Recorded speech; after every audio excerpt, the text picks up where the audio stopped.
Munna please ध्यान दे दो यार सब लोग। बच्चों अपना जर्नल चल रहा था। अच्छा, जो बच्चे लाइव स्ट्रीमिंग देख रहे हैं, इन केस अगर कहीं किसी बच्चे को मैसेज डालने में अगर दिक्कत आती है तो प्लीज व्हाट्सएप पे कर देना मैसेज, ठीक है?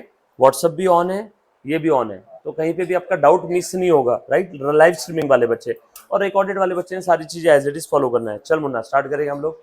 हेलो ब्रदर, इधर चलो स्टार्ट करें बेटा। ध्यान देना, क्वेश्चन नंबर 11 जर्नल एंट्रीज के क्वेश्चन अपने चल रहे बेटा। बड़े प्यारे प्यारे क्वेश्चन आप लोगों के अखियों के सामने है। मेरे ख्याल से 10 क्वेश्चन हमने अभी तक बोर्ड पे सॉल्व किए, राइट?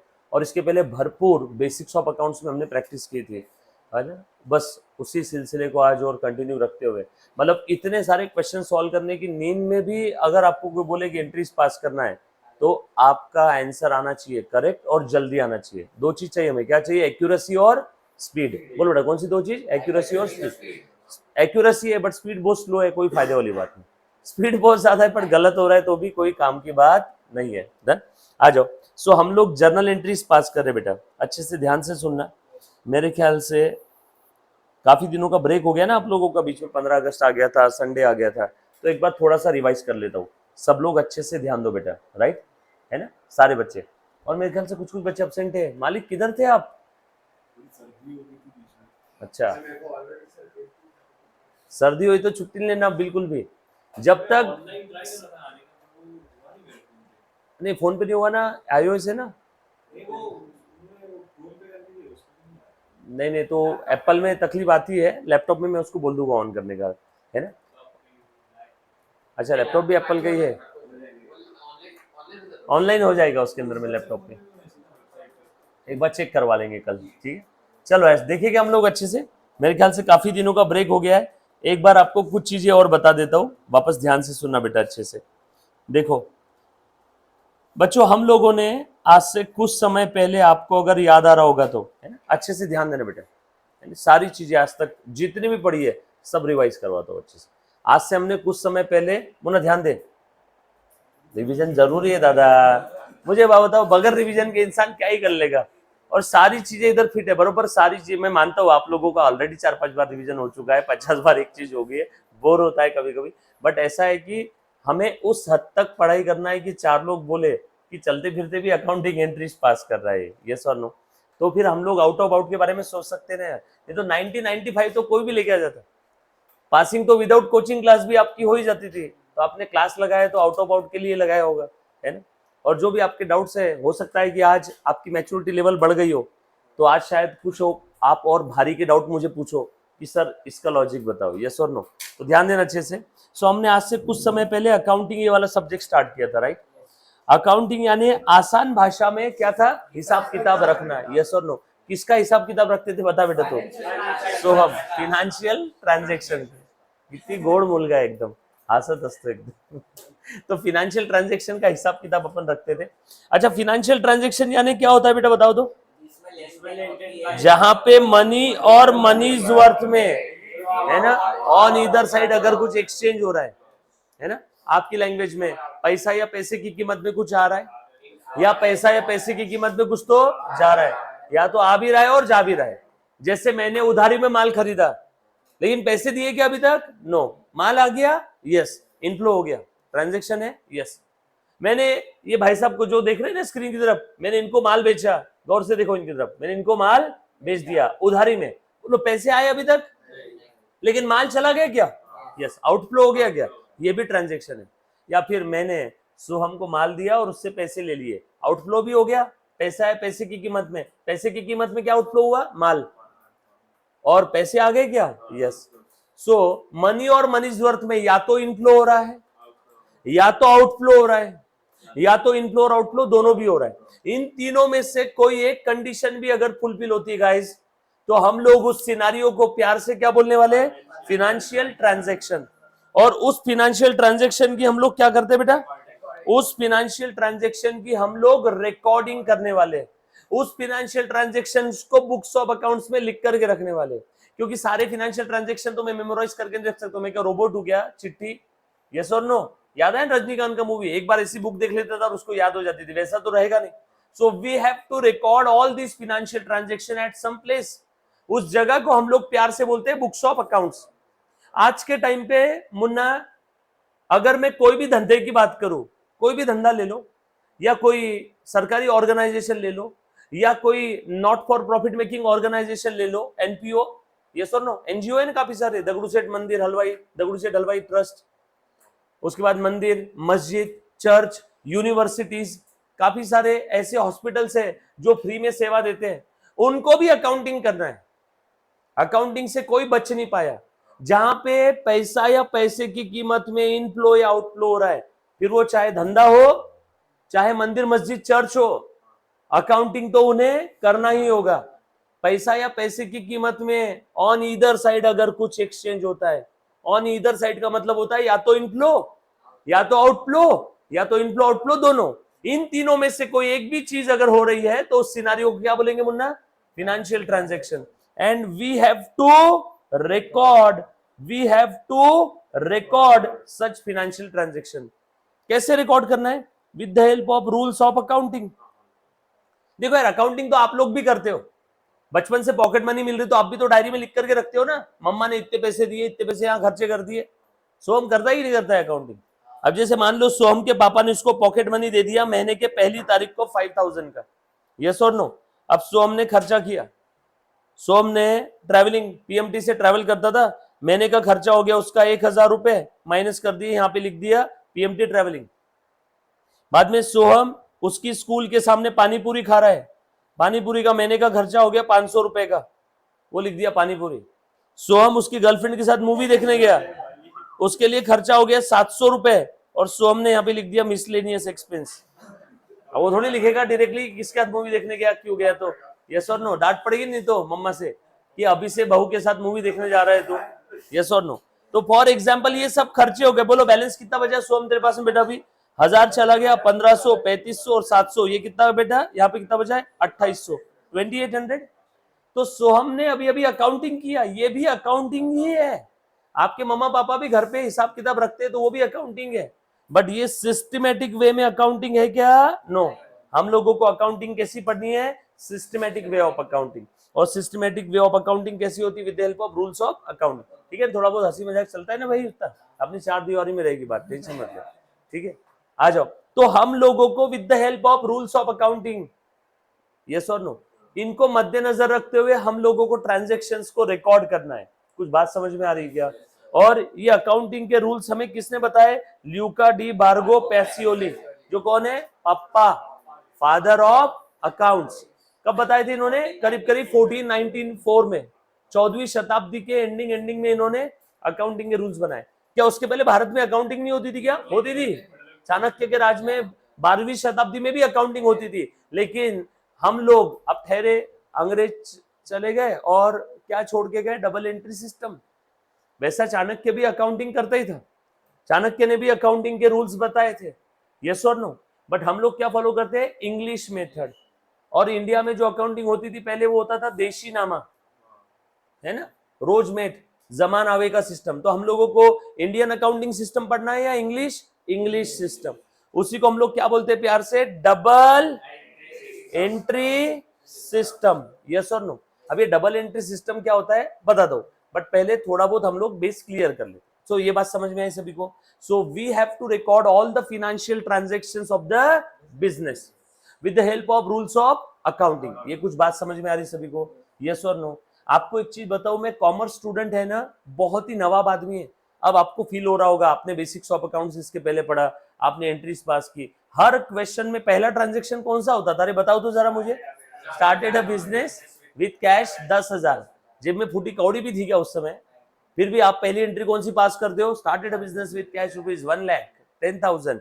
इसीलिए कॉमर्स स्टूडेंट नवाब आदमी है, 1 रुपया नहीं होने के बावजूद भी पहली एंट्री ही पास करता है। बाकी कौन से इंडस्ट्री के अंदर में, कौन से एजुकेशन सिस्टम में आपको ऐसा दिखने वाला है? तो आप लोग पहली एंट्री पास करते थे कि नहीं पास करते? और हमारी रिक्वायरमेंट हर किसी को है, कॉमर्स स्टूडेंट की रिक्वायरमेंट हर किसी को है। मुझे एक बात बताओ, अगर कोई कंपनी लॉस में भी है तो क्या अकाउंटिंग करना बंद कर देगी? नो, उसे कॉमर्स स्टूडेंट की जरूरत है, अकाउंटिंग करना ही पड़ेगा। सो कंपनी लॉस में है तो किसी आईटी इंजीनियर को जॉब से निकाल देगी, बट किसी अकाउंटेंट को जॉब से नहीं निकाल सकती है। ये बात समझ में आई क्या? क्योंकि अकाउंटिंग का जो प्रोफेशन है उसको कभी रेसेशन टच भी नहीं कर सकता। धंधा कोई भी हो, अकाउंटिंग की जरूरत पड़ती है, चाहे धंधा प्रॉफिट में हो चाहे लॉस में हो। चाहे दगड़ू सेठ महाराज हो, उनको भी हमारी जरूरत है, सलमान खान को भी अपनी जरूरत है, मस्जिद को भी अपनी जरूरत है, चर्च को भी अपनी जरूरत है। हिसाब किताब तो हर जगह होता ही है। सो अपना जो प्रोफेशन है काफी डाइवर्सिफाइड प्रोफेशन है, यस और नो। उसमें भी कॉमर्स इंडस्ट्री के अंदर में अगर कोई इंसान चार्टर्ड अकाउंटेंट बन जाता है तो उसकी रिक्वायरमेंट भी सबको है। सीए नहीं भी बनता है, अगर वो अकाउंटेंट भी बनता है तो भी उसकी रिक्वायरमेंट सबको है। विदाउट अकाउंटिंग कोई बिजनेस आप इमेजिन कर सकते हो क्या रे?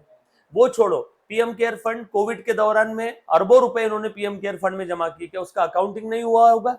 उसको भी, मतलब मोदी जी को भी जरूरत है, आई मीन बीजेपी गवर्नमेंट जो अभी सत्ता में, उनको भी जरूरत है क्या हमारी? सो गवर्नमेंट हो, चाहे मंदिर मस्जिद चर्च हो, चाहे कोई एक्टर हो, चाहे किराना दुकान हो, चाहे पार्टनरशिप फर्म हो, चाहे कंपनी हो, हर किसी को कॉमर्स स्टूडेंट की जरूरत है बॉस। तो अपने फील्ड को सबसे पहले तो अंडर एस्टिमेट करना बंद कर दो, यस और नो। अपने बगैर हिसाब किताब हो ही नहीं सकता। कोई रोड पे कोई दुकान अगर आप देखोगे, इलेक्ट्रॉनिक शॉप आप देखो, रोज का सेल कितना होता है, तुमको क्या लगता है उसकी अकाउंटिंग नहीं होती होगी? अकाउंटिंग बहुत जरूरी है। बाकी कोई स्टाफ छुट्टी मार दे, काम हो जाता है। अगर अकाउंटेंट ने छुट्टी मार दिया तो उस दिन के बिल कौन बनाएगा? उस दिन के बिलिंग की अकाउंटिंग कौन करेगा? है ना। बैंक से लोन लेना है तो बैंक वाले क्या डिमांड करते हैं? बैंक वाले बोलते हैं आपके फिनेंशियल स्टेटमेंट्स लाओ, बैंक वाले बोलते हैं आपके बैंक स्टेटमेंट लाओ, आपके बुक्स ऑफ अकाउंट्स लाके हमें देखो, दिखाओ, और हम चेक करेंगे आपकी औकात है क्या लोन रीपे करने की। मतलब बुक्स ऑफ अकाउंट्स के भरोसे क्या आपकी क्रेडिबिलिटी का पता लगाया जा रहा है? सो आपकी क्रेडिबिलिटी कैसे समझ में आएगी? आपके बुक्स ऑफ अकाउंट्स की मदद से। आपके बुक्स जितने स्ट्रांग रहेंगे उतनी आपका क्रेडिबिलिटी अच्छा रहेगा, मेरे ख्याल से आपका सिविल स्कोर भी अच्छा रहेगा, यस और नो। बट आपके बुक्स ऑफ अकाउंट्स वीक है, आपकी क्रेडिबिलिटी नहीं रहेगी, आपको लोन मिलेगा क्या? यस और नो। सो कहीं ना कहीं आपको अकाउंटिंग करके रखना जरूरी है। और बैंक कौन सी अकाउंटिंग डिमांड करती है, ये वाली कि ये वाली?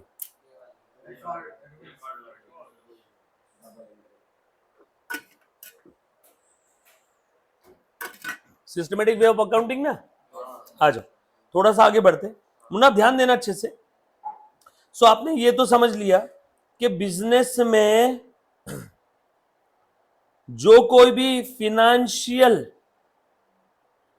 ट्रांजैक्शंस हो रहे हैं, उन फिनेंशियल ट्रांजैक्शंस को क्या करना है? You have to record, yes और नो।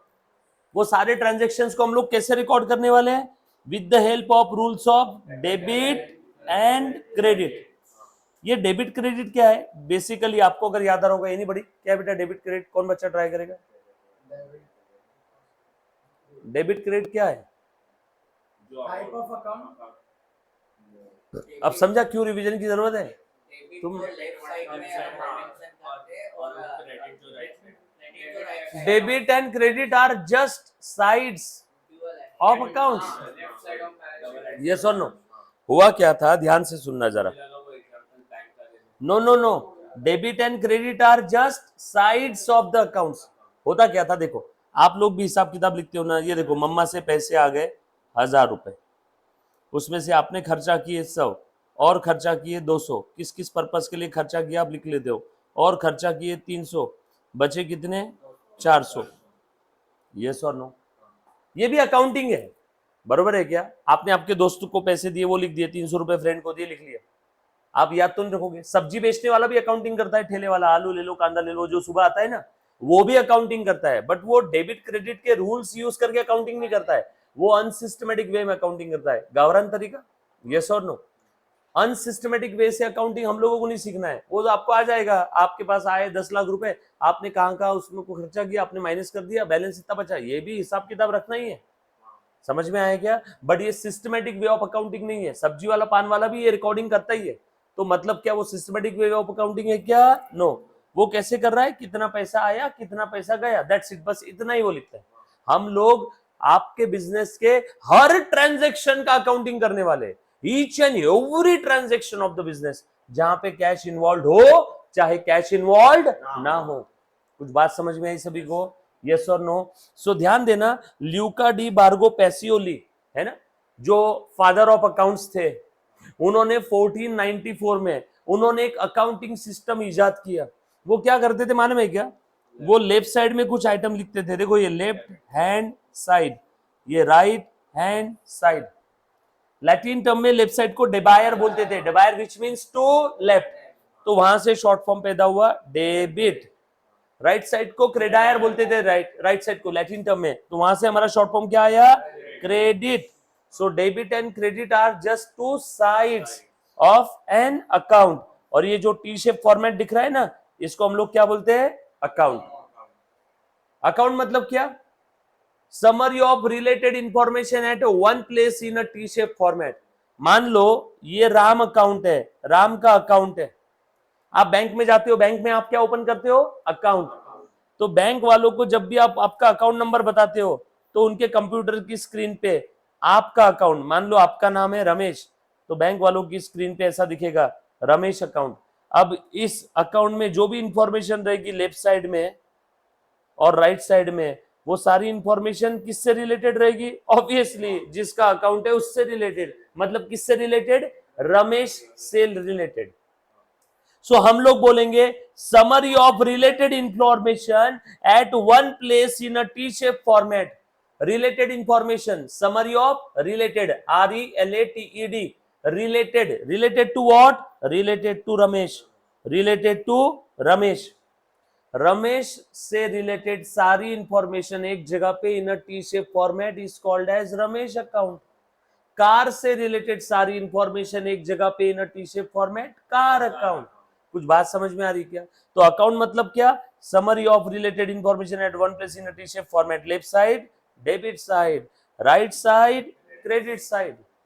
तो ल्यूगा डी पार्गो पैसियोली साहब क्या करते थे मालूम है क्या, उन्होंने अकाउंटिंग सिस्टम जब बनाया तो वो क्या करते थे, लेफ्ट साइड में क्या लिखते थे, जैसे बिजनेस में संपत्ति, एसेट, एसेट यानी क्या, संपत्ति। ध्यान देने बेटे सब लोग, एसेट अगर बढ़ती थी तो वो क्या करते थे, लेफ्ट साइड में लिखते थे। अच्छा, ये सब बताने से पहले मुझे फटाफट वन बाय वन सारे बच्चे टर्म का मीनिंग बता दो। तो देखो, हमारे अकाउंटिंग सब्जेक्ट को स्टार्ट करते समय हमने कुछ बेसिक टर्म पढ़ा था, आपको याद आ रहा है क्या, कौन कौन सी बेसिक टर्म्स थी, जरा वन बाय वन, कौन बच्चा, सबसे पहले यहां से स्टार्ट करते हैं। हाँ, एक सेकंड, मैंने बेसिक टर्म्स बोला, अकाउंटिंग क्यों करते हैं वो बाद में देखेंगे, पहले बेसिक टर्म्स तो बता दो, है ना। जब भी हम लोग कोई लैंग्वेज सीखते हैं, accounting is the language of business, language की बेसिक टर्म्स होती है। चल मानस से स्टार्ट करते, बोल बेटा सबसे पहली टर्म कौन सी है, वेरी गुड, असेट का मतलब भी बता दे लगे सर, हाँ बताओ, हाँ बोल बेटा, वेरी गुड। कैसा भी चलता है, इंग्लिश, हिंदी, मराठी, मारवाड़ी, गुजराती, ये लैंग्वेज मेरे को थोड़ी बहुत, पंजाबी, यस और नो, इतने में से कोई भी लैंग्वेज में बता, कैसे भी बता चलेगा। अपने को अभी बस क्या समझना है, आपको समझ में आए कि नहीं आए, बस इतना मुझे देखना है। एज इट इज वर्डिंग्स मुझे अभी नहीं चाहिए, वो जब आपकी रिगरस टेस्ट सीरीज हो जाएगी शुरू, एक टॉपिक पूरा अपना खत्म हो जाएगा, उसके बाद में टेस्ट सीरीज में मुझे आपके वर्डिंग्स जो सुधारने हैं वो सुधार लूंगा। अभी बस इतना ध्यान रखो, आपको समझ में आना चाहिए क्यों डेबिट हो रहा है, क्यों क्रेडिट हो रहा है, राइट। तो एसेट का मतलब, हाँ बेटा एक बार फिर से मानस बोल दो, very good, property of every description of the business, example भी दे दे अब इसके, हाँ बोलो, car, cash, furniture, very good, माल जो गोडाउन में पड़ा है, हाँ, और मशीन, मशीन, हाँ, और building, cash, car, furniture, building, land, plant, machinery, ये आपका फैन, ये टीवी, ये कैमरा, ये इंटीरियर, ये फर्नीचर, ये टेबल, ये कैमरा, ये कंप्यूटर, ये सब क्या है, मेरी एसेट है, ये मेरी संपत्ति है, यस और नो। मेरे कैश बॉक्स में रखा हुआ कैश, ये सब क्या है, मेरी एसेट है। एसेट यानी संपत्ति, property, property of every description of the business is called as an asset, yes और नो। कुछ बात समझ में आ रही सभी को, तो आपके पास एसेट ज्यादा होना चाहिए कि नहीं होना चाहिए, यस। उसके लिए क्या करना पड़ेगा, मेहनत, यस और नो। मेहनत पर कौन से डायरेक्शन में, सही डायरेक्शन में, रॉन्ग डायरेक्शन में नहीं। ध्यान से सुनना, कौन परेशान कर रहा है रे, हाँ आगे और ध्यान दो बेटा। एसेट के बाद अगली टर्म कौन बताएगा बेटा, हाँ बता, तू बता, डेटर्स। डेटर्स यानी क्या होता है, हाँ, डेटर यानी ऐसी पार्टी या पर्सन जिससे इन फ्यूचर हमें कुछ लेना है। डेटर के एग्जांपल दे बेटा, सोहम। loan given नहीं sold goods to Ramesh on credit. Very good, तो रमेश इज माय डेटर। मैंने मान लो सोहम को उधारी में माल बेचा 5,000 का, ये सोहम आया मेरे शॉप पे, बोला सर ये माल दे दो, मैंने इसको माल दे दिया या टीवी दे दिया, कुछ और दिया, और सोहम को जब मैंने बोला सोहम पैसे तो दे, ये बोल रहा सर आज नहीं कल देता, मतलब सोहम से मुझे इन फ्यूचर पैसे आने हैं क्या? यस। तो सोहम मेरा क्या बन गया? डेटर। यस और नो? सो डेटर यानी पार्टी और पर्सन फ्रॉम वोम, हाँ बोलो बेटा, from whom amount is receivable, amount is receivable. हाँ, उसके बाद अगली टर्म कौन ट्राई करेगा? बोल बेटा। Creditor. Very good, very good, बड़ा प्यारा जवाब। पार्टी और person, person to whom amount is payable. तूने अमाउंट रिसीवेबल बोला क्या? पेएबल बोला। हर वो पार्टी या पर्सन जिसको इन फ्यूचर मुझे पैसे देने। यस और नो? मान लो मैंने सूरज से माल उधारी में लिया, या मैंने सूरज से पैसे उधार लिए, मैंने सूरज से 10,000 रुपए का माल उधारी में लिया, तो अब मुझे सूरज को इन फ्यूचर 10,000 देना पड़ेगा। मैंने सूरज के पास गया, मैंने बोला मुझे 10,000 रुपए का माल दे दे, पैसे मैं तेरे को बाद में दे दूंगा। तो अब सूरज मेरा क्या बन गया? क्रेडिटर। तुम बताओ तुम्हारे डेटर्स ज्यादा होना चाहिए या क्रेडिटर्स? वेरी गुड, डेटर्स ज्यादा होना अच्छी बात है, क्रेडिटर्स ज्यादा होना अच्छी बात नहीं है। यस और नो? मैंने स्टेट बैंक ऑफ इंडिया से लोन लिया 9,000 करोड़ का, मैं विजय माल्या हूं। यस और नो? मैंने उससे 9,000 करोड़ का लोन लिया, बोलो मुझे वो पैसा वापस करना है क्या? यस। तो एसबीआई मेरी क्या बन गई? क्रेडिटर। हर पार्टी या पर्सन जिससे मैं इन फ्यूचर मनी और मनीज वर्थ में कुछ देने वाला हूं, तो पार्टी या पर्सन को मैं क्या बोलूंगा? क्रेडिटर। यस और नो? हाँ, अगली टर्म आप बताओ बेटा। ड्रॉइंग्स। ड्रॉइंग्स यानी क्या होता है बताओ? Very good, very good. Drawings withdrawal of the investment by the owner for personal purpose. Owner ने धंधे में पैसे इन्वेस्ट किए, ओनर ने पर्सनल अपने जेब से धंधे में पैसे इन्वेस्ट किए, बोलो हम लोग उसी इन्वेस्टमेंट को क्या बोलते हैं? कैपिटल। बाद में ओनर ने पर्सनल पर्पस के लिए बिजनेस से पैसे विड्रॉ कर लिए, तो उस विड्रॉल को क्या बोलेंगे? Drawing. So drawing is the opposite of capital. Capital को मराठी में क्या बोलते हैं? भांडवल। Investment by the owner in the business is capital. मैं वो भी लिख देता हूं ना यहाँ पे। अगली टर्म ये देखो, ये कैपिटल। कैपिटल यानी क्या? Investment by the owner, investment by the owner in the business, इसको हम लोग क्या बोलेंगे? कैपिटल। मैंने पानी पूरी का बिजनेस स्टार्ट किया नीचे यहीं पे, मैंने बोला तुम लोग क्लास खत्म करने के बाद नीचे जाओगे, थके हारे रहोगे, मस्त एकदम बिस्लरी का, ये भाई को बिस्लरी का पानी लगता, तो बिस्लरी का पानी यूज करके बिस्लरी का कैंपर लाया, उसमें पानी कोई भी रहो, बिस्लरी दिखना मांगता सामने, बिस्लरी का कैंपर लेके आया और पानी पूरी का दुकान लगाया। तो उसके लिए मेरे को खर्चा कितना आया? मैंने पानी पूरी का ठेला लेके आया 5,000 का, मटेरियल लेके आया 2,000 का, बराबर है। बिस्लरी का कैन लेके आया 500 रुपए का, 7,500 का इन्वेस्टमेंट हो गया मेरा। सो मेरे जेब से कितना इन्वेस्टमेंट हुआ उस धंधे के लिए? 7,500। सो 7,500 is my capital that I invested in that business, पानी पूरी का ठेला। यस और नो? तो कैपिटल कितना हो गया? 7,500। अब मैंने बिजनेस से थोड़ी सी कैश निकाली मेरे बच्चे की स्कूल फीस भरने के लिए, पर्सनल पर्पस आ गया क्या? जब भी ओनर बिजनेस से पर्सनल पर्पस के लिए मनी और मनीज वर्थ में, पैसा या पैसे की कीमत में कुछ विड्रॉ करता है, तो उस विड्रॉ को क्या बोलेंगे? ड्रॉइंग। मेरी बीवी आई, उसको मैंने पानी पूरी खिलाया, वो पैसे देने वाली है कि मेरे को? तो वो भी क्या हो गया? ड्रॉइंग। पर्सनल पर्पस के लिए विड्रॉ किया ना, पैसे की कीमत में क्या खा गई? पानी पूरी खा गई 200 रुपए की, तो 200 रुपए का क्या हो गया? ड्रॉइंग। कुछ बात समझ में आ रही क्या? एक पानी पूरी 10 रुपए की थी, तो 200 की खाई मतलब कितनी खाई होगी? 20। आ जाओ। ड्रॉइंग यानी क्या? अपोजिट ऑफ द कैपिटल, या फिर मैं लिखो ना, डिटेल में लिखता हूं, विड्रॉल ऑफ द, बोलो बेटा, withdrawal of the investment by the from the business for personal purpose, house hold purpose, domestic purpose. Yes और नो? ओनर जब भी बिजनेस से मनी और मनीज वर्थ में कुछ विड्रॉ करता है फॉर पर्सनल पर्पस, तो उस विड्रॉल को हम लोग गाइस प्यार से क्या बोलते हैं? ड्रॉइंग। उसके बाद अगली टर्म, हाँ बेटा, एक्सपेंस। बोल बेटा अर्णव, एक्सपेंस मतलब क्या? एक्सपेंसेस तो आप रोज ही करते हो, खर्चे। एक्सपेंसेस खर्चे। बोलो बेटा कौन कौन से खर्चे? एग्जांपल कौन देगा? हाँ तू बता बेटा। हाँ बोल। इलेक्ट्रिसिटी बिल, हाँ इलेक्ट्रिसिटी बिल, और सैलरी, हाँ वेजेस और रेंट, बरोबर है, और डिस्काउंट दे रहा हूं और ऑक्ट्राय दे रहा हूं, टेलीफोन बिल दे रहा हूं, पोस्टेज, टेलीग्राम। यस और नो? बिजनेस को ऑपरेट करने के लिए या बिजनेस को स्मूथली ऑपरेट करने के लिए जो ओनर पेमेंट करता है, ओनर अपने जेब से पेमेंट नहीं कर रहा है, बिजनेस से ही कैश लेकर के दे रहा है। अगर अपने जेब से धंधे के लिए पेमेंट करता तो कैपिटल बढ़ जाता ना, ओनर जब जब धंधे में अपने जेब से कुछ भी लगाएगा पैसा है, पैसे की कीमत में, तो कैपिटल बढ़ेगा। यस और नो? तो मान लो मैं मंथली पंकज को सैलरी देता हूं, तो सैलरी मेरा हो गया एक्सपेंस। मैं नीचे वेजेस पे करता हूँ गाड़ी वाड़ी पोछने के लिए गार्ड को, तो वो हो गया वेजेस, वो भी क्या हो गया expense. Salary expense, wages expense. Electricity bill pay करता हूँ एक्सपेंस। यस और नो? कुछ बात समझ में आ रही है? पोस्टेज टेलीग्राम, जो बच्चे अपने से वीडियो लेक्चर्स खरीदते हैं उनको पेन ड्राइव कुरियर करो, उनको बुक्स कुरियर करो, कुरियर का खर्चा, पोस्टेज का खर्चा, यस वो सब क्या है एक्सपेंस। रोहित को सैलरी देता हूँ एक्सपेंस। काम वाली भाई यहाँ पे मंथली आकर के सब झाड़ू पोछा करके जाती है, बाथरूम क्लीन करके जाती है, वो अलग बात है, इतने अच्छे से क्लीन होते नहीं है, बोलना पड़ेगा उसको, बट पैसा तो ले ही रही ना वो भी सब क्या हो गया एक्सपेंस। कुछ बात समझ में? एक्सपेंसेस का फायदा क्या है? बिजनेस को स्मूथली ऑपरेट करने में मदद मिल जाती है। बिजनेस को स्मूथली ऑपरेट करने में क्या मिल जाती है? मदद मिल जाती है। तो हम लोग प्यार से उन पेमेंट को क्या बोलते हैं? एक्सपेंस। कुछ बात समझ में आ रही है क्या सभी को? यस और नो? हाँ, उस एक्सपेंसेस के एग्जांपल भी समझ में आए सभी को? सैलरी दे रहे हो, इलेक्ट्रिसिटी बिल दे रहे हो, टेलीफोन चार्जेस दे रहे हो। हाँ, उसके बाद और क्या बेटा? गेन्स। वेरी गुड, गेन्स है ना, फायदा हो गया, और जिसके लिए मैंने कोई मेहनत भी नहीं की, बैठे बैठाए फायदा हो गया, सब क्या हो गया? गेन। हाँ, और 1 2 3 4 5 6 7, हाँ और बता बेटा। लाइबिलिटी। अरे भूल गए क्या रे आप लोग? लाइबिलिटी यानी क्या? Obligation of the business, financial obligation of the business. जैसे मैंने स्टेट बैंक ऑफ इंडिया से लोन लिया 10 लाख का, सो मुझे वो 10 लाख रुपए लौटाना होगा।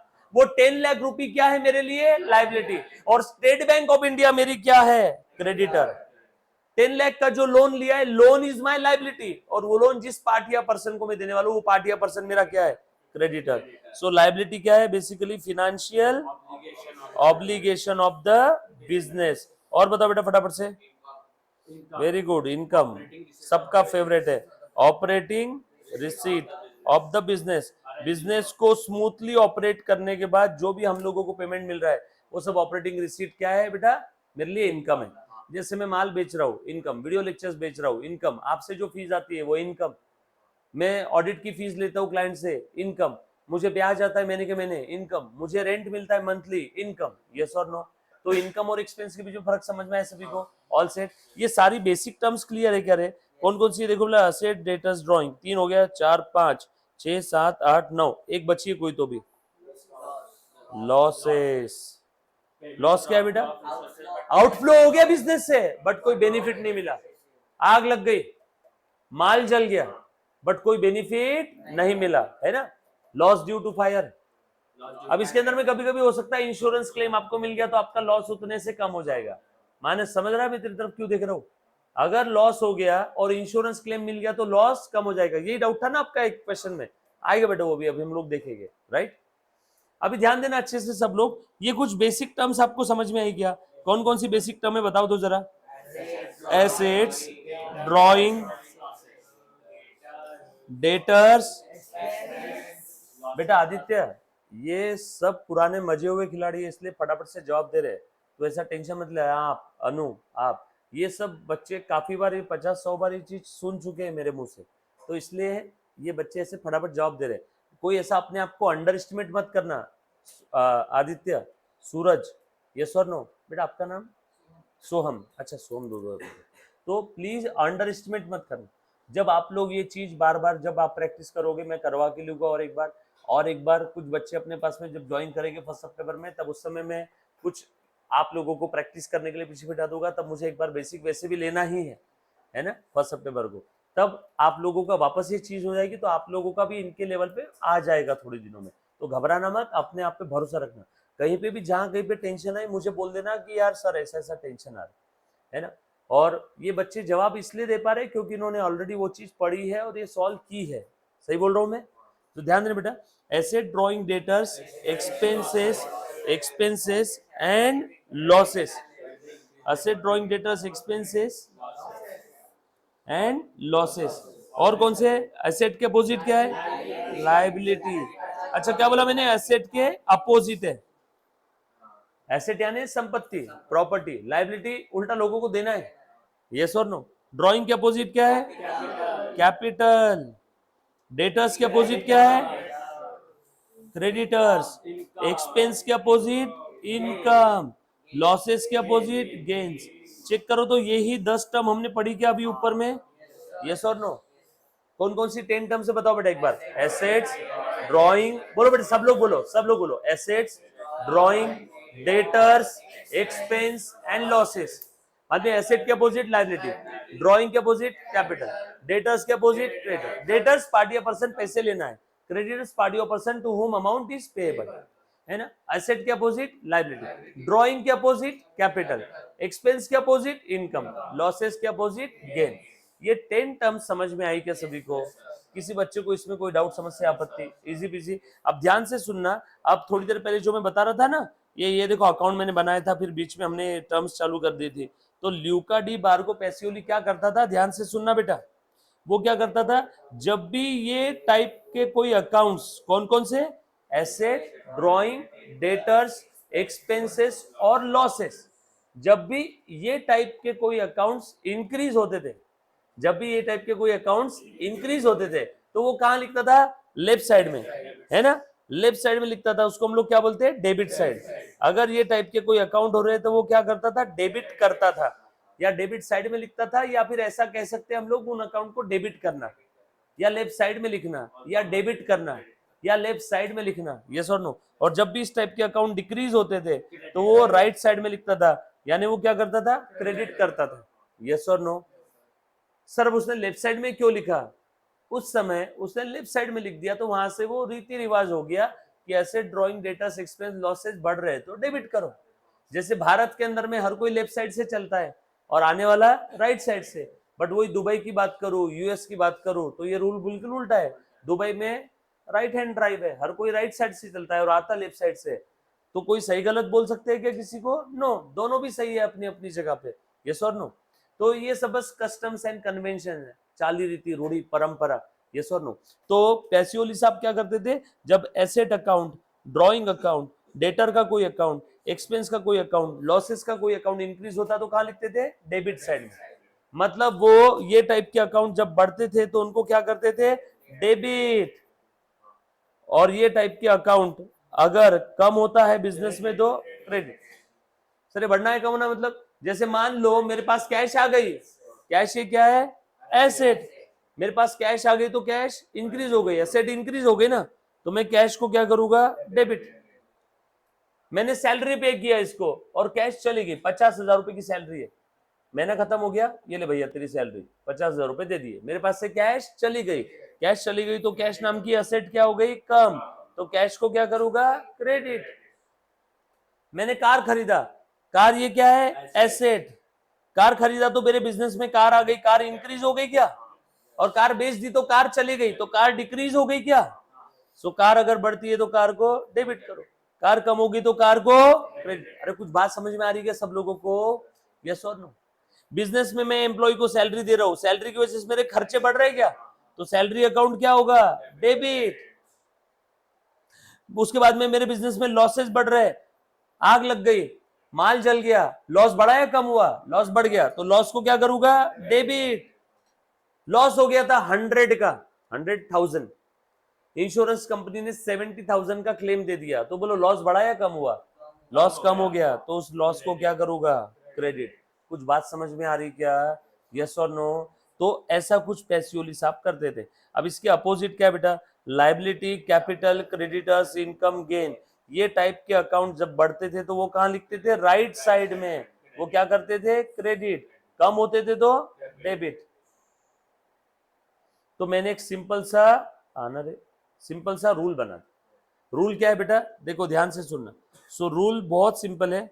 दुनिया का हर वो अकाउंट, कौन सा? Asset, drawing, debtors, expense, losses. हाँ बेटा, asset, drawing, debtors, expense, losses, ये टाइप के अकाउंट का मैंने क्या बोला? इनका डेबिट बैलेंस है। मतलब ये टाइप के अकाउंट बढ़ते हैं तो डेबिट करो, कम होते हैं तो क्रेडिट करो। डेबिट बैलेंस मतलब ये लेफ्ट वाले अकाउंट है, इनका डेबिट बैलेंस है, लेफ्ट साइड वाले अकाउंट है। मतलब ये टाइप के अकाउंट बढ़ते हैं तो डेबिट करना है। ये डीआर मतलब क्या है? Debit records. सीआर मतलब क्रेडिट रिकॉर्ड। लेफ्ट साइड में जो भी रिकॉर्ड करते हैं, डेबिट साइड में जो भी रिकॉर्ड करते हैं, उन रिकॉर्ड्स को कहते हैं डेबिट रिकॉर्ड्स, तो डी आर। और राइट साइड वालों को क्रेडिट रिकॉर्ड्स। उसके बाद एसेट के अपोजिट क्या है? लायबिलिटी, कैपिटल, क्रेडिटर्स, इनकम और गेन। इनका कौन सा बैलेंस है? क्रेडिट बैलेंस है। मतलब ये टाइप के अकाउंट बढ़ते हैं तो क्रेडिट, कम हुआ तो डेबिट। कुछ बात समझ में आ रही क्या? यस और नो? आ जाओ बेटा, देखो तो जरा अपना कौन सा वाला क्वेश्चन था? 11 नंबर का क्वेश्चन था ना। चलो ध्यान देना, सभी ने ट्राई किया क्या 11 नंबर का क्वेश्चन? बरोबर है, सभी ने ट्राई कर लिया। कहां तक हो गए बेटा? मानस तेरे कहां तक हो गए? 14 तक हो गया, 11 पूरा हो गया। हाँ, और आपका किसका 11th कंप्लीट हो गया? 11th कंप्लीट है, क्रॉस चेक कर लिया? क्रॉस चेक कर लिया? अच्छा, बाकी तुम दोनों ने कंप्लीट किया ना? बाकी सबका बाकी है ना? चलो ध्यान दो, अच्छे से ध्यान दो बेटा। रफ में थोड़ा सा लिखना शुरू करो। तेरे पास लिखा हुआ है सब बेटा? आपका कितने पेजेस छोड़ने हैं वो आपको समझा आदित्य? हाँ बेटा, सोहम, सोहम तू भी एब्सेंट था ना बेटा कुछ दिन?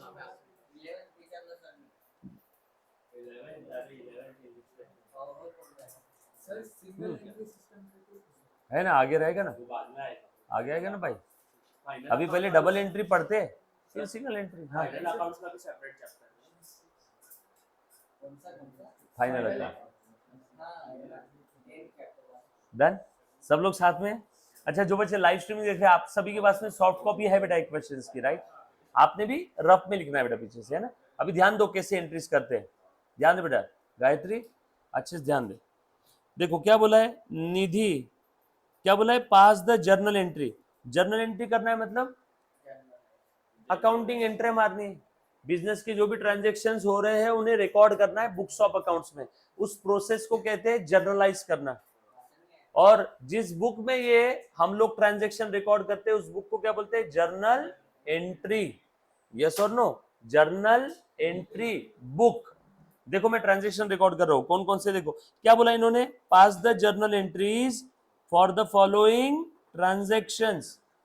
नीचे दिए हुए ट्रांजेक्शंस के लिए आप लोगों को जर्नल एंट्रीज पास करना है। नीचे दिए हुए ट्रांजेक्शंस के लिए आप लोगों को क्या करना है? एंट्री पास करना है। सबसे पहला ट्रांजेक्शन पढ़ रहा हूं, अप्रैल मंथ की पहली तारीख का। Nidhi introduce a capital to start a business in cash. कितना लाया बेटा? 1 लाख। और चेक से लाया 5 लाख। बरोबर है क्या? अब बिजनेस में कैश आ गई क्या? तो कैश बढ़ गई क्या बिजनेस में? कैश बढ़ गई तो कैश को क्या करूं? कैश ये असेट है। याद आ रहा है कि सभी को? आप जर्नल एंट्री कैसे पास करते थे देखना जरा। आप सबसे पहले बना लेते थे कौन कौन सा अकाउंट बन रहा है, ये पता लगा देते ना। कैश अकाउंट, यहाँ पे और कौन सा अकाउंट बनेगा? Bank account. और कौन सा अकाउंट? कैपिटल। सर ये कैसे आया कैश बैंक कैपिटल? अरे बोला है ना, निधि ने कैश लाया, निधि ने चेक लेके आया, चेक लेके आया मतलब बैंक अकाउंट, कैश लाया मतलब कैश अकाउंट। और निधि ने धंधा शुरू किया है, आज बिजनेस स्टार्ट किया है। और बिजनेस स्टार्ट करते समय ओनर जो कुछ बिजनेस में लेके आ रहा है या during the life of the business owner जो कुछ अपने पर्सनल जेब से बिजनेस में लगा रहा है वो सब क्या रहेगा? कैपिटल। तो एक कौन सा अकाउंट बनेगा यहाँ पे? Capital. By the way capital किसको रिप्रेजेंट करता है? ओनर को। कैपिटल किसको रिप्रेजेंट करता है? ओनर को। यस और नो? ये बात समझ में आ रही है सभी को? सो प्लीज अच्छे से ध्यान दो बच्चों। सबसे पहली स्टेप ट्रांजैक्शन पढ़ना है और ये पता लगाना है कि कौन कौन सा अकाउंट बनने वाला है। ट्रांजैक्शन पढ़ना है और ये पता लगाना है कौन कौन सा अकाउंट बनने वाला है, राइट? तो हमने देख लिया यहाँ पे cash account, bank account, capital. अब तुम मुझे एक बात बताओ तो ये अकाउंट का कौन से अकाउंट का कौन सा बैलेंस है? अभी हमने देखा था asset, drawing, debtors, expense, losses, इनका कौन सा बैलेंस है? Debit balance. Liability, capital, creditor, income और गेन, इनका कौन सा बैलेंस है? Credit balance. ये टाइप के अकाउंट का रूल क्या है? ये टाइप के अकाउंट बढ़ते हैं तो डेबिट करो, कम हुआ क्रेडिट। क्रेडिट बैलेंस बढ़ता है तो क्रेडिट करो, कम हुआ तो डेबिट करो। अरे यस और नो?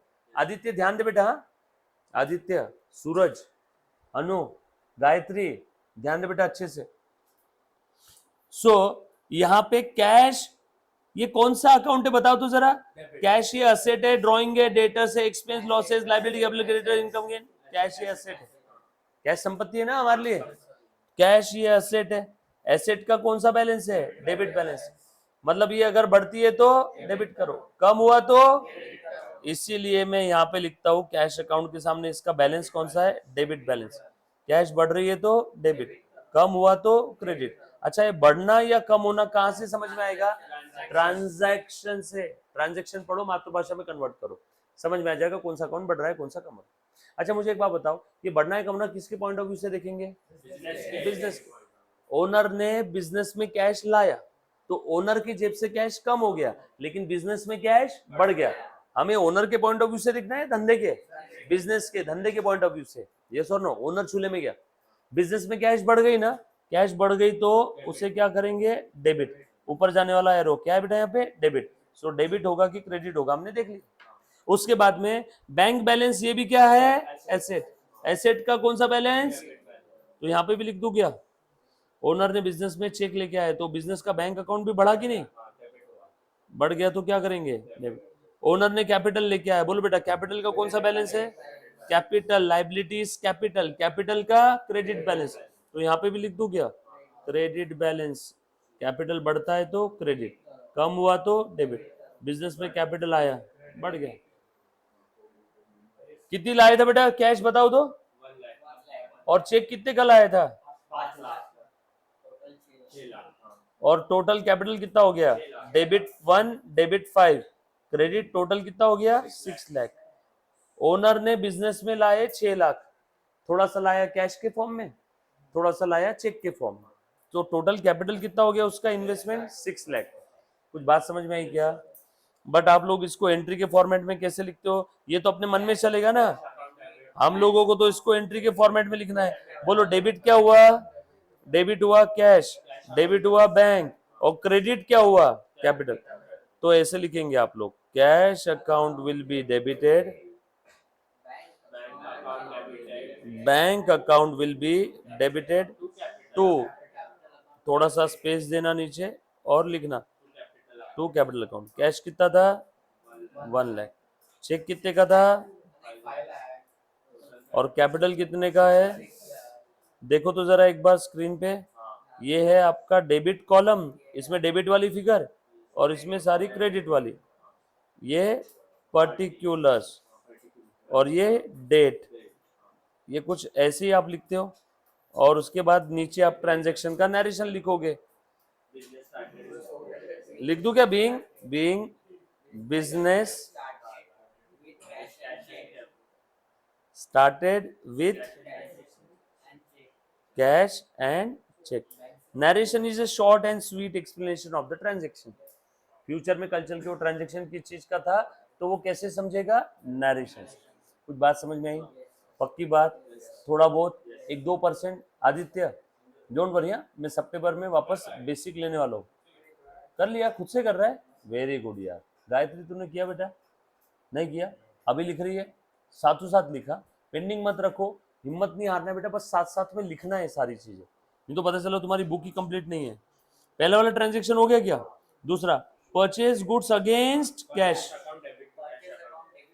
बोलो बेटा, परचेज गुड्स अगेंस्ट कैश, माल खरीदा है, परचेज किया है, तो एक कौन सा अकाउंट बनेगा, परचेज।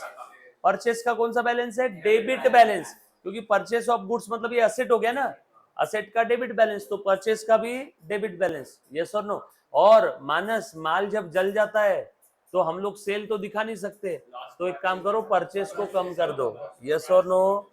चलो अभी ध्यान देना, गुड्स परचेज किया अगेंस्ट कैश, एंट्री क्या रहेगी, purchase account will be debited to cash account. Amount कितना लिखोगे, 25-25। यस और नो, क्लियर है, लिखा सभी ने।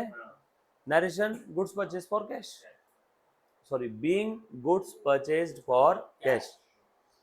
आगे, purchase goods of ₹2 lakh less trade discount 10% from Prabhat electric company on the terms that payment received within 10 days, on the terms that on payment received within 10 days cash discount will be allowed at 5%, and on the payment received within next 20 days 2% cash discount will be allowed. Yes or no? हमने माल तो खरीद लिया, मेरे ख्याल से transaction solve किए रे हमने बोर्ड पे, कहां तक किए हुए बोर्ड पे, अच्छा यहां तक ही किया ना। आ जाओ ध्यान देना, फिर से एक बार बता देता हूं। देख बेटा क्या था ट्रांजैक्शन, देखो जरा, हमने गुड्स परचेस किया 2 लाख का, ट्रेड डिस्काउंट था 10%, और प्रभात भैया ने क्या बोला, प्रभात इलेक्ट्रिक कंपनी ने क्या बोला कि अगर आप 10 दिन में पेमेंट करते हो, क्या बोला, अगर 10 डेज में पेमेंट करते हो तो आपको 5% डिस्काउंट मिलेगा। ये सही बात है ना? मैंने माल उधारी में खरीदा और उसने बोला कि अगर आप 10 दिन में पेमेंट करते हो तो आपको डिस्काउंट कितना मिलेगा, 5%। अगर आप 10 दिन के बाद 11th डे से ऊपर 20th डे के बीच में पेमेंट करते हो तो आपको कैश डिस्काउंट कितना मिलेगा, 2%। सर फिर आपने कब किया पेमेंट? अरे भैया वो तो अभी मालूम नहीं है, पेमेंट के बारे में आगे लिखा होगा, पेड अमाउंट टू प्रभात, यही है ना प्रभात, देखो ना यही है क्या, paid amount to Prabhat. Paid balance amount to Prabhat. हाँ तो कितना अमाउंट दिया है वो तो देखो, कितना अमाउंट दिया है, अरे अमाउंट कितना दिया, 1 लाख। तो इस 1 लाख के ऊपर, अरे ये कब दिया बताओ तो जरा, 5 तारीख को दिया, और माल कब खरीदा था, 2 को, पेमेंट कब किया, 5 को, 10 दिन के अंदर है, 10 दिन के अंदर है, तो कितना डिस्काउंट मिलेगा, 5%। ध्यान दे बेटा, आजा आजा आ जाओ, सुनो सुनो तो सही, सुनो, मैं आपका टीचर हूं, मुझे इज्जत दो। अभी ध्यान से सुनना, थोड़ा सा पेमेंट इसने कब किया रे बेटा, देखो तो 5 को, और बचा कुछ पेमेंट कब किया, 13 को, यस और नो। तो दोनों केस में हम लोग देखते हैं कैसे क्या होने वाला है, तो प्लीज ध्यान देना अच्छे से। लो पहले तो मैं परचेस की एंट्री कर लू क्या, कितने का माल खरीदा, 2 लाख का, ट्रेड डिस्काउंट कितना था, 10%। आ जाओ, देखो मैं यहाँ पे लिख रहा हूँ बेटा, मैंने गुड्स परचेस किया, purchase account will be debited, yes और नो। परचेस अकाउंट क्या होगा, डेबिट। आप लोग एंट्री लिख रहे हो साथ साथ में, जो बच्चों का नहीं लिखा हुआ है, और जो बच्चों का बेसिक बाकी है, आपने बस ध्यान देना है, फील करना है, ओके शायद ऐसा कुछ होता होगा, यस और नो। 1% समझा, मोर देन सफिशिएंट, कोई टेंशन वाली बात नहीं है, ठीक है। और आप कितने दिन नहीं थे बेटा बीच में, 3-4 दिन नहीं थे। आप कोशिश करो लिखने की, मेरे ख्याल से पहले का लिखा हुआ है ना आपके पास, करो लिखने की कोशिश करो थोड़ा। सो purchase account will be debited, बोलो बेटा कितना लिखो अमाउंट में, यहाँ पे 2 लाख का परचेस था। आपको याद आ रहा है क्या, जब भी ट्रेड डिस्काउंट रहता है तो सबसे पहले ट्रेड डिस्काउंट माइनस करो, 2 लाख का 10% 20,000, बोलो बचा कितना, कितना इजी, 2 लाख का माल खरीदने गया, दुकानदार बोला ओ वाह साहब आप माल लेके जा रहे हो, आज तुम्हारे ऑफर चल रहा है, 10% डिस्काउंट है, 10%, सो 2 लाख का 10% कितना होता है, 20,000। तो मैंने बोला मतलब मुझे 180 देना है, उसने बोला इतना ही नहीं, और सुनो अगर आप आने वाले 10 दिन में पैसा दे देते हो तो आपको और 5% डिस्काउंट मिले। कुछ बात समझ में आ रही क्या, यस और नो। तो हाल फिलहाल में अभी 1,80,000 की एंट्री पास कर लू। So purchase account debit to Prabhat and company, 180 yes और नो। सब प्रभात को क्रेडिट क्यों किया, अरे उधारी में माल लिया, पैसा देना बाकी है, पैसा फ्यूचर में दे रहे हम लोग, तो प्रभात मेरा क्या बन गया, क्रेडिटर।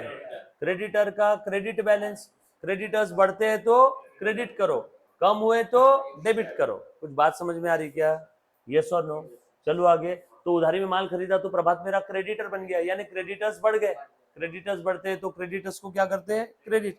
अभी तो बताया था ना थोड़ी देर पहले, क्रेडिटर्स बढ़ते हैं तो उन्हें क्या करना है, ये देखो कहाँ गया, ये दिख रहा है क्या, क्रेडिटर्स अगर इंक्रीज हो रहे हैं तो क्या करना है, क्रेडिट। अच्छा बढ़ना है कम होना कहाँ समझ में आएगा, ट्रांजेक्शन से। उसके बाद आगे बढ़ते, मुन्ना प्लीज ध्यान देना, सर अभी ये डिस्काउंट की एंट्री अभी नहीं आएगी क्या, नो पेमेंट करेंगे तब आएगी। अभी हमने पेमेंट किया गया, उन्होंने क्या लिखा, ये अगर आप 10 दिन में पेमेंट करते हो 5% डिस्काउंट है, अगले 10 दिन में पेमेंट करते हो यानी विद इन नेक्स्ट 10 डेज और टोटल 20 डेज, तो आपको कितना मिलेगा, 2% डिस्काउंट मिलेगा। तो देखेंगे बाद में आगे। Issued a cheque as advance for goods, हमने गुड्स के लिए चेक दे दिया। मैं किसी सप्लायर के यहाँ पे माल खरीदने गया था, सप्लायर का नाम इन्होंने दिया नहीं, सप्लायर ने बोला भैया माल तो अभी है नहीं, एडवांस दे के जाओ, तो माल मैं बुलवा के रखता, तो मैंने एडवांस दे दिया। होता है ना कभी कभी ऐसा, एडवांस दे देते हो। आप कोई शॉप पे गए, उसने बोला यार ये तो माल खत्म हो गया, या फिर अभी एक काम करो पैसे दे करके रख लो, मैं बुलवा के रख लूंगा। आप कोई शॉप पे गए चश्मा खरीदने, मैं गया था, तो दुकानदार बोला सर ये मॉडल जो आपको चाहिए वो नहीं है, आप पैसे दे करके रखो मैं बुलवा देता हूँ, यस और नो। तो मैंने उसको एडवांस दे दिया। तो वैसे ही यहाँ पे मैंने सप्लायर को एडवांस दिया, माल लिया अभी तक सप्लायर से, नो, एडवांस दे दिया, यस। माल लिए बगैर एडवांस दे दिया, तो अब सप्लायर क्या हो गया, मेरा कर्जदार हो गया, मेरा डेटर हो गया। Supplier account will be debited, debtor का डेबिट बैलेंस, डेटर्स बढ़ते हैं तो डेबिट करो, so supplier account will be debited to bank.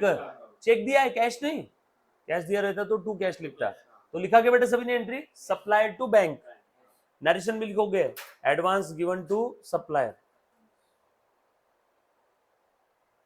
लिखो बेटा supplier account debit to bank account. नहीं, सप्लायर लिखो, समझ में आएगा अच्छे से। यस और नो, कैटेगरी उसकी वही है जो तुम बोल रहे हो।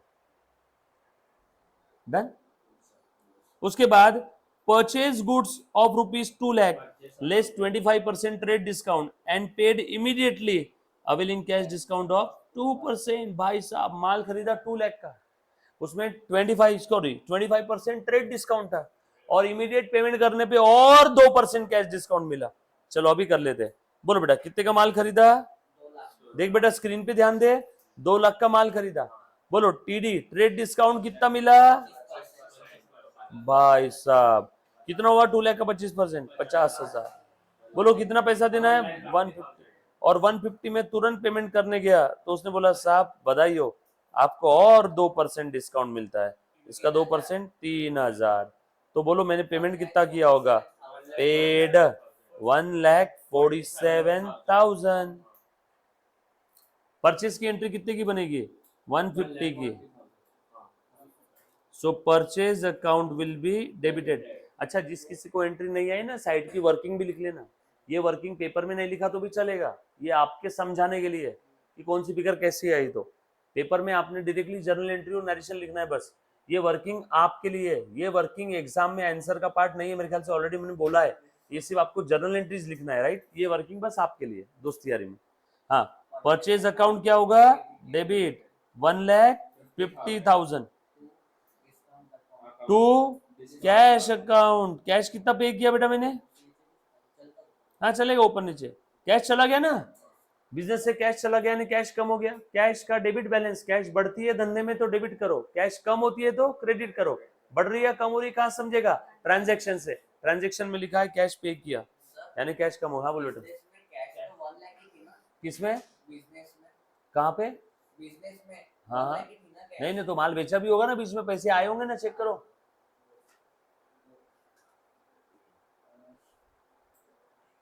गुड सोल्ड किया है, पैसे आए होंगे बीच में, ऐसा हो ही नहीं सकता।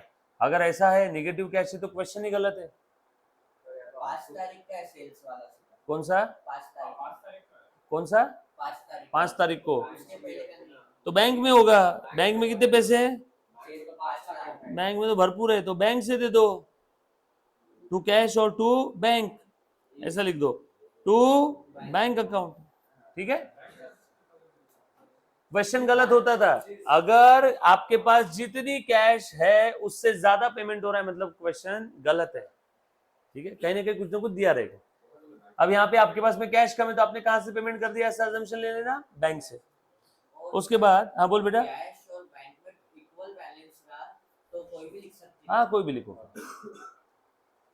हाँ sir, payment was made by time draft team to bank. उसके नीचे है नेक्स्ट है, बोला है क्या? आ जाओ चले, आ जाओ, पहले डिस्काउंट तो ले लो, to discount account, discount received लिखो, डिस्काउंट अकाउंट लिखो, कोई फर्क नहीं पड़ता। अच्छा डिस्काउंट को क्रेडिट क्यों किया? क्योंकि यहाँ डिस्काउंट मिला है, डिस्काउंट मिला है तो मेरे लिए इनकम है। इनकम का कौन सा बैलेंस है? Credit balance. यस और नो? इनकम मिलता है तो इनकम को क्या करो? क्रेडिट करो। क्लियर? सर डिस्काउंट को गेन क्यों नहीं बोल सकते? किसको? डिस्काउंट को तो विदाउट इनकम बोल, गेन बोल, कोई दिक्कत वाली बात नहीं, पर अल्टीमेट अकाउंटिंग तो सेम ही होगा। यस और नो? आ जाओ। उसके बाद बेटा अगला ट्रांजैक्शन क्या है देखो तो इसी के नीचे, payment was made by bank draft paying 200 as a bank charges. Bank charges account debit, bank charges खर्चा है ना मेरा, टू बैंक, बैंक वालों ने पैसे मेरे बैंक अकाउंट से ले लिए होंगे ना। यस और नो?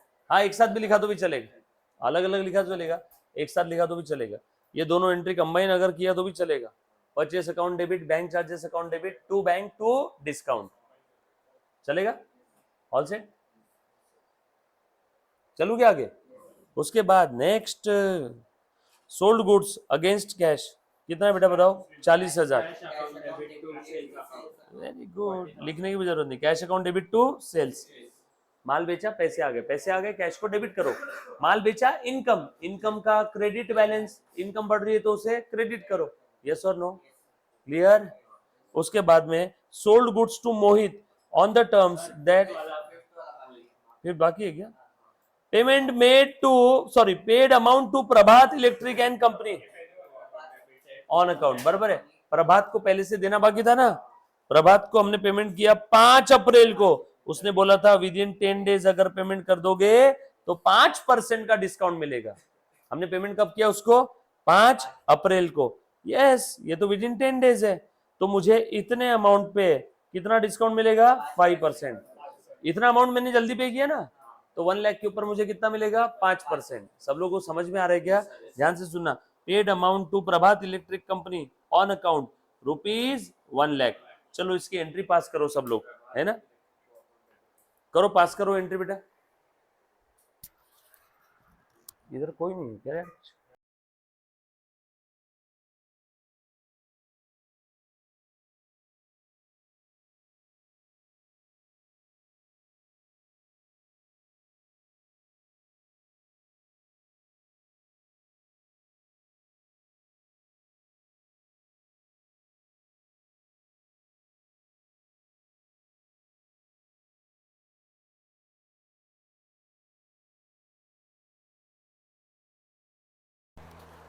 कितना किया रे बेटा? कर लिया? हाँ बोलो, कितने दिन में पेमेंट किया बेटा प्रभात को? With in 10 days. तो कितने का डिस्काउंट मिलेगा? बोल बेटा। 5%। 1 लाख का 5% कितना होता है? 5,000। तो कितने का चेक दिया होगा? 95,000 का। प्रभात को हम लोग जल्दी पेमेंट कर रहे हैं। प्रभात एंड कंपनी को पैसे देना बाकी था। प्रभात एंड कंपनी मेरी क्रेडिटर थी, क्रेडिटर को मैं पैसा दे रहा हूं तो क्रेडिटर कम हो गए ना। जैसे जैसे मैं पैसा वापस कर दूंगा जो जो लोगों को देना है, तो वो क्रेडिटर्स कम हो जाएंगे। कम हो गए तो डेबिट कर दूं क्या? कितने से कम हुआ प्रभात? 1 लाख से। लेकिन चेक कितने का दे रहा हूं मैं? 95,000 का। चेक 95 का ही दे रहा हूं। सर ये 95 कैसे आया? अरे 1 लाख के ऊपर 5% डिस्काउंट है ना बॉस, बोला था ना 10 दिन के अंदर पेमेंट किया तो मिलेगा। और 2 अप्रैल के बाद 5 अप्रैल को ही पेमेंट कर दिया, मतलब विद इन 10 डेज 5% का डिस्काउंट। डिस्काउंट मिला टू डिस्काउंट रिसीव्ड अकाउंट या फिर टू डिस्काउंट अकाउंट, जो लिखना है लिख लो। Simple, all set. Payment made to Prabhat and discount received, right. चलो आगे। हाँ बेटा, अजिंक्य डन। 7 हाँ। उसके बाद sold goods to Mohit on the terms that cash discount shall be allowed on 5% at 5% on prompt payment made within 7 days. अगर 7 दिन में पैसा दे देते हो मोहित भैया तो आपको हम कितना डिस्काउंट देंगे? 5%। अगर आप 7 दिन में पेमेंट दे रहे हो तो आपको कितना डिस्काउंट देंगे बेटा? 5%। यस और नो? आगे देखो और क्या बोला है। 5% आप अगर 7 दिन में पैसा दे रहे हो तो, and 2% on the payment made by 30 अप्रैल। इस मंथ के एंडिंग के पहले या इस मंथ के एंडिंग तक अगर आप पेमेंट करते हो तो आपको कितना डिस्काउंट मिलेगा? 2%। क्या हुआ रे मुन्ना? अच्छा, क्या बोले? कहाँ घूम रहे? अच्छा अच्छा,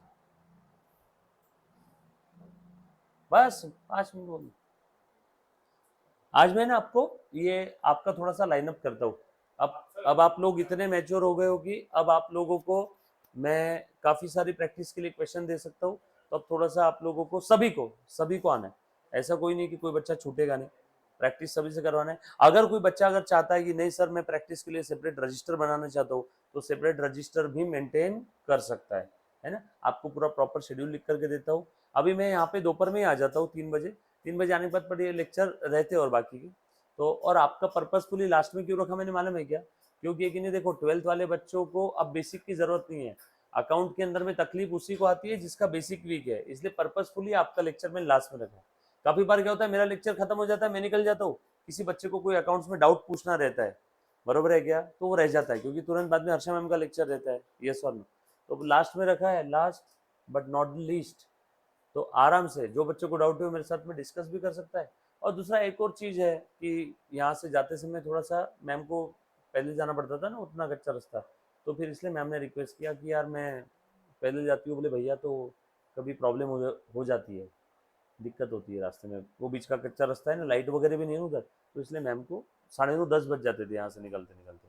तो इसलिए मैम का लेक्चर अपन ने पहले रख लिया और कुछ नहीं। सर अभी 7 बजे रहेंगे। हाँ हाँ, 7 से 9। मैं तो क्या है, मैं आपको सब शेड्यूल बता देता हूँ अभी होने के बाद में कैसे क्या रहेगा। आ जाओ, ध्यान देना बेटे सब लोग, थोड़ा सा आगे बढ़ते हैं। मुन्ना प्लीज ध्यान देना, कहाँ थे रे हम लोग, बताओ तो। मोहित को माल बेचा है क्या? चलो बताओ तो बेटा, मोहित को माल बेच दिया, कौन कौन सा अकाउंट बनेगा? एक बनेगा मोहित अकाउंट। अच्छा, मोहित पूरा पैसा अभी दे रहा है क्या? नो, मोहित पूरा पैसा अभी नहीं दे रहा है। देखो ध्यान से सुनना, मोहित को माल बेच दिया है, कैश डिस्काउंट कितना रहेगा? 5% on the payment with in 7 days। मोहित ने पैसा कब दिया? मोहित ने पैसा दिया, और मोहित मोहित ढूंढो तो आगे कहीं दिख रहा है क्या? सर 11 तारीख को 11 amount was received. Amount received from Mohit, कब मिला? 11। ये कब था? 7। विद इन 7 days मिल गया क्या? तो 11 अप्रैल को कितने का डिस्काउंट का एंट्री आएगा? 5%। अभी नहीं आएगा 5% डिस्काउंट का एंट्री। डिस्काउंट कब दिया? 11 को, क्योंकि मोहित ने पैसा कब दिया? 11 को। तो डिस्काउंट भी कब मिलेगा उसको? 11 को। तो अभी माल बेचा, उसकी एंट्री कर दूं? आ जाओ, मोहित को माल बेचा, मोहित मेरा बन गया डेटर, डेटर का डेबिट बैलेंस, डेटर्स बढ़ते तो डेबिट करो, बरोबर है ना, टू सेल्स अकाउंट। बोलो कितने का माल बेचा है बेटा? 50,000। ट्रेड डिस्काउंट है क्या यहाँ पे? नहीं है ना, नहीं ट्रेड डिस्काउंट, ट्रेड डिस्काउंट है नहीं ना इसमें। मोहित टू सेल्स 50-50। हाँ, अगला ट्रांजेक्शन सोल्ड। हाँ बोल बेटा। ऐसा कोई क्वेश्चन आया जिसमें 7 दिन का लिखा है 5% और 10 दिन बाद का 2%, हाँ। और पर पेमेंट रिसीव का उसमें लिखा नहीं है, तो पेमेंट तो छोड़ देना, वैसे ही बैलेंस बाकी है, वो हमारा डेटर है, आगे कैरी फॉरवर्ड होगा। यस और नो? जैसे कि नहीं, दिवाली के समय सब लोग हिसाब सेटल कर देते हैं, जो भी लेन देन रहता है, दिवाली के दिन हिसाब सेटल नहीं हुआ तो क्या खत्म थोड़ी कर देते हैं, आगे कैरी फॉरवर्ड होगा। लेजर में समझेगा, ये जो चीज आपने बोली ना, लेजर कैरी फॉरवर्ड होते हैं आगे। तो जब हम लोग आगे लेजर भी करेंगे, जर्नल के बाद हमारा अगला ऑब्जेक्ट क्या है? लेजर ही है ना, तो उसमें चीजें क्लियर हो गया। आगे बेटा, sold goods to Karan 25,000 less 10% trade discount. बेटा करण को माल बेचा है, कितने का माल बेचा है? 25,000 लेस 10% ट्रेड डिस्काउंट। बोलो पैसा आया क्या करण से? नो, लिखा ही नहीं ना कुछ। सो करण मेरा डेटर बन गया, तो बोलो एंट्री लिख दूं क्या? Karan account will be debited to sales. और कितना आएगा? 22,500। 22,500 कैसे आए? 22,500 25,000 में से 10% कम करो, 25,000 का 10% 2,500, 25,000 माइनस 2,500 22,500। सिंपल। नरेशन में क्या लिख देंगे? Same, sold goods to Karan at 10% trade discount, या goods sold at 10% trade discount. लिखा है सभी ने? जो बच्चों ने ऑलरेडी सॉल्व किया है वो चेक कर रहे हैं, यस और नो? जो बच्चों ने सॉल्व नहीं किया वो अभी लिख रहे हैं मेरे साथ साथ। क्या मैं सही बोल रहा हूं? उसके बाद amount was received from the Mohit after cash discount. Mohit से पैसे आए क्या? कितना कैश डिस्काउंट है? 5%। जल्दी आ गया ना? 50,000 का 5% कितना होता है? 2,500। 50,000 का 10% 5,000, तो 5% आधा, 5,000 का आधा 2,500। So cash account will be debited. कितना कैश आया? 47,500। अरे बाबा, मोहित से कितना पैसा आना बाकी था? 50,000। 50,000 में से 2,500 मैंने उसको डिस्काउंट दे दिया, तो कितना पैसा आया होगा? 47,500। डिस्काउंट दिया तो मेरा खर्चा बढ़ा क्या? Discount allowed account will be debited. कितना है? 2,500। और मोहित का हिसाब खत्म, मोहित को क्रेडिट कर दो। पहले मैंने मोहित को डेबिट किया था, अब मोहित का हिसाब खत्म हो गया, मोहित को क्रेडिट कर देता हूं। तू मोहित, सिंपल चलेगा। मैंने भी तो वही लिखा, मैंने डिस्को थोड़ी लिखा। डिस्काउंट अलाउड, डिस्काउंट चलेगा। देखो अकाउंट के नाम में कुछ नहीं पड़ा है, मैंने मारुति कार परचेस किया, कोई अकाउंटेंट मारुति कार अकाउंट बनाएगा, कोई कार अकाउंट बनाएगा, कोई बलिनो अकाउंट बनाएगा। समझ में आया क्या? अल्टीमेटली नेचर क्या है, सेम ही रहना चाहिए। उसके बाद received a cheque from Karan in settlement of his account. भैया करण के साथ क्या हिसाब किताब था देखो तो, करण करण करण करण करण से कितना पैसा लेना था? 22,500 ले लू क्या? कैसे मिला उससे? चेक। तो चेक मिल गया 22,500 का, बरोबर है। तो करण किसको? नहीं, चेक रिसीव्ड अकाउंट नहीं लिखना, चेक मिलते से हमने वो चेक डिपॉजिट कर दिया। और चेक कहाँ डिपॉजिट करते हैं? बैंक में। किसका? कहाँ पे लिखा है? कहाँ पे आगे दिया है क्या? ओहो, बच्चों ध्यान देना आप सब लोग। यस, यही बोल रहा था ना बेटा मानस तू। चलो अब सब लोग ध्यान देना, एक नई चीज है आपके पास जीवन में, ध्यान दे दो।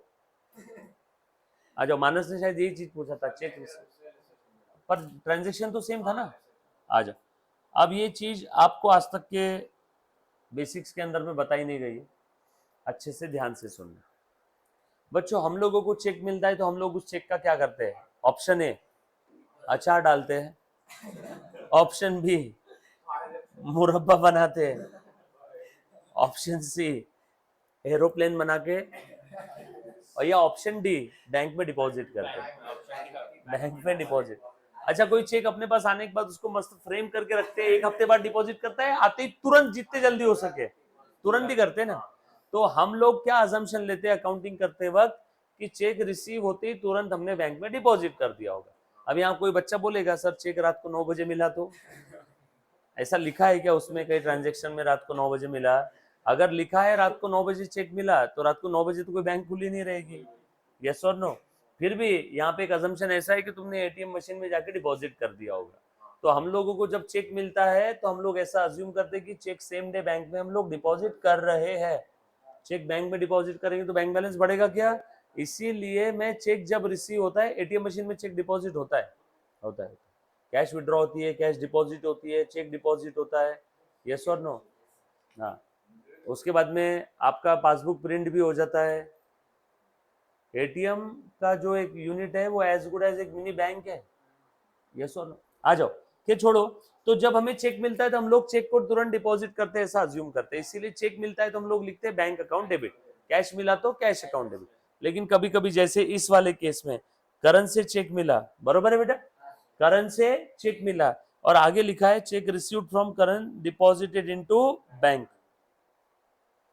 अभी ध्यान से सुनना, फर्स्ट टाइम ऐसा हुआ है कि चेक अलग डेट पे मिला और डिपॉजिट अलग डेट पे किया।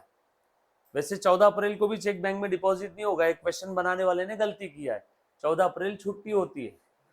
यस और नो? बैंक उस दिन बंद रहती है, अंबेडकर जयंती, उस दिन बैंक बंद रहेगी ना। बट ठीक है, क्वेश्चन ड्राफ्ट करते समय गलतियां होती है, वो भी इंसान ही है, कोई भगवान नहीं है। बट खैर ठीक है, हम लोग जैसा दिया है क्वेश्चन में वैसे ही करेंगे पूरा। सो 13 को चेक मिला, 14 को चेक डिपॉजिट किया। मतलब चेक जिस दिन मिला उस दिन हमने चेक डिपॉजिट किया क्या? नो। तो चेक मिलते समय बैंक डेबिट करेंगे क्या? नो। चेक जिस दिन मिला अगर मैंने उस दिन डिपॉजिट नहीं किया, चेक नेक्स्ट डे डिपॉजिट कर रहा हूं, तो वो मेरे लिए एज गुड एज कैश, या फिर ऐसा बोलो वो मेरे लिए चेक इन हैंड है। जो आज मैं मेरे कैश बॉक्स में जहां पे कैश रखी रहती ना, उसी की बाजू में सारे चेक्स भी रखूंगा, क्योंकि वो चेक भी मेरे लिए कैश ही है, समझो। तो इसीलिए चेक मिला अलग तारीख को, डिपॉजिट अलग तारीख को किया। जिस दिन चेक मिला उस दिन अगर चेक डिपॉजिट नहीं किया, तो जिस दिन चेक मिला उस दिन चेक को चेक इन हैंड बोल दो। तो यहाँ पे बैंक अकाउंट डेबिट की जगह कौन सा अकाउंट डेबिट करेंगे? Cheque in hands account will be debited. Clear? Cheque received लिखो, चेक इन हैंड अकाउंट लिखो, ज्यादा प्रॉपर चेक इन हैंड है। अकाउंटिंग कस्टम्स कन्वेंशंस, यस और नो? चेक्स इन हैंड, क्योंकि चेक तो सारे मिलते हैं, जो डिपॉजिट करते हैं वो भी तो रिसीव होते ही है ना। यस और no? Cheques in hand account debit to Karan. कितने का चेक मिला बेटा? 22। ये समझ में आएगा रे सभी को? और उसके बाद हाँ बोल बेटा। हाँ डिपॉजिट डेट सेम रहती थी तो bank account debit to current. दोनों मिला के उसके बाद paid the balance amount to Prabhat, Prabhat को कितना देना बाकी है रे बेटा? 80,000 80,000 देना बाकी है। देखो तो प्रभात को कितना देना बाकी था टोटल का पहले का। प्रभात से हमने माल खरीदा 2 लाख का, 10% ट्रेड डिस्काउंट था तो 1,80,000 क्या 1,80,000 में से कितना दे दिया हमने 1 लाख। 1 लाख का हिसाब हो गया ना, तो बचा कितना 80, तो 80 दे दूं क्या? और कब दिया हमने वो 13 अप्रैल, और प्रभात हमें डिस्काउंट देने वाला था। देखो देखो चेक करो प्रभात से कितना डिस्काउंट मिलेगा, नेक्स्ट 20 डेज है, यस 2% का डिस्काउंट मिलने वाला है भाई साहब, ले लूं क्या? सो प्रभात से 2% का डिस्काउंट। देखो प्रभात को टोटल 80,000 80,000 देना बाकी था, प्रभात का हिसाब खत्म पूरा 80,000 का, लेकिन भैया मुझे डिस्काउंट कितने का मिल रहा है अभी 80,000 का 2%। बोल बेटा कितना हो गया? हाँ 1600। और चेक कितने का दे रहा हूँ? चेक कैसे दे रहा हूँ? चेक दिया है कैश दिया? कुछ बोला नहीं है, कैश तो मेरे पास इतनी है नहीं तो मैं चेक दे दूं टू बैंक अकाउंट। कितना आएगा बेटा 80,000 में 1600 गए, 80,000 देना था, प्रभात ने बोला अच्छा आप जल्दी दे रहे हो पैसा, 1600 का डिस्काउंट मिलेगा, तो बताओ कितने का अमाउंट चेक दिया होगा? 80,000 में 1600 गए 78,400। उसके बाद ये जो करंट से चेक मिला था ना, देखो ये वाला, ये चेक दिख रहा है क्या सभी को? ये चेक मैं डिपॉजिट कर रहा हूं। जब चेक मिला तब मैंने क्या बोला? Cheque in hand account debit. Same cheque deposit कर रहा हूं तो चेक इन हैंड को क्या करूंगा? Credit to cheque in hand. और कहां डिपॉजिट कर रहा हूं? बैंक में, so bank account will be debit. Bank में कैश डिपॉजिट करते हैं तो क्या बोलते हैं? Bank to cash. बैंक में चेक डिपॉजिट कर रहे हैं तो बैंक टू चेक। कैश डालते हैं तो बैंक टू कैश, चेक डाला तो बैंक टू चेक। ये समझ में आया? ये फर्स्ट टाइम आया, डोंट वरी, आगे 15-20 बार और आने वाली बेटा ये चेक वाली एंट्री, चेक इन हैंड्स की आगे बहुत सारे टॉपिक में आएगी, बार बार आने वाली है। क्लियर? एक बार फिर से मैं रिपीट करना चाहूंगा विथ योर परमिशन।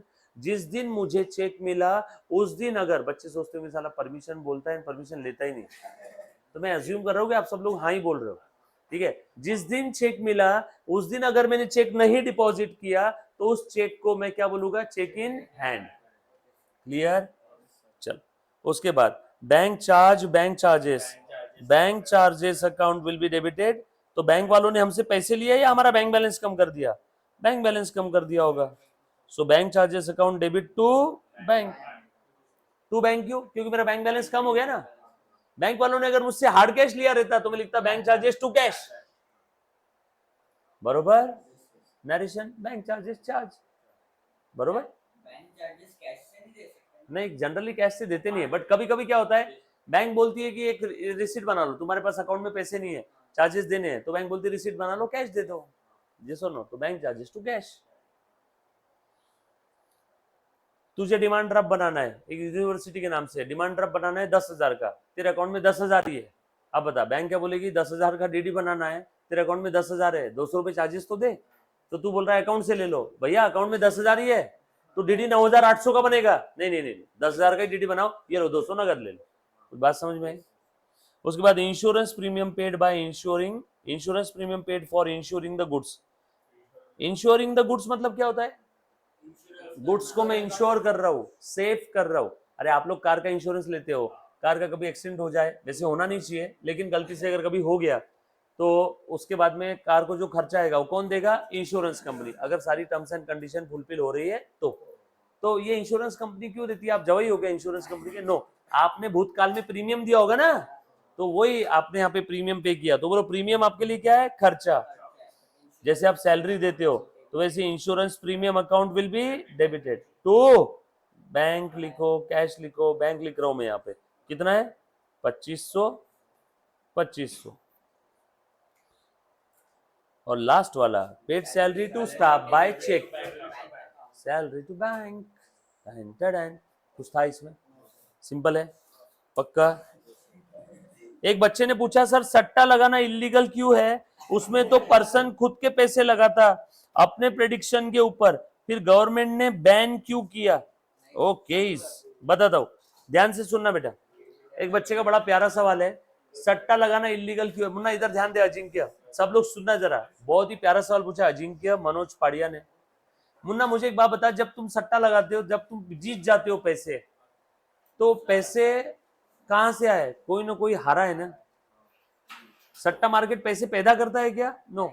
सट्टा लगा रहे हो और अगर तुम पैसे जीत गए हो, तुमने अगर 10 करोड़ जीता तो पक्का कोई ना कोई 10 करोड़ हारा है, कोई एक या एक से ज्यादा लोग।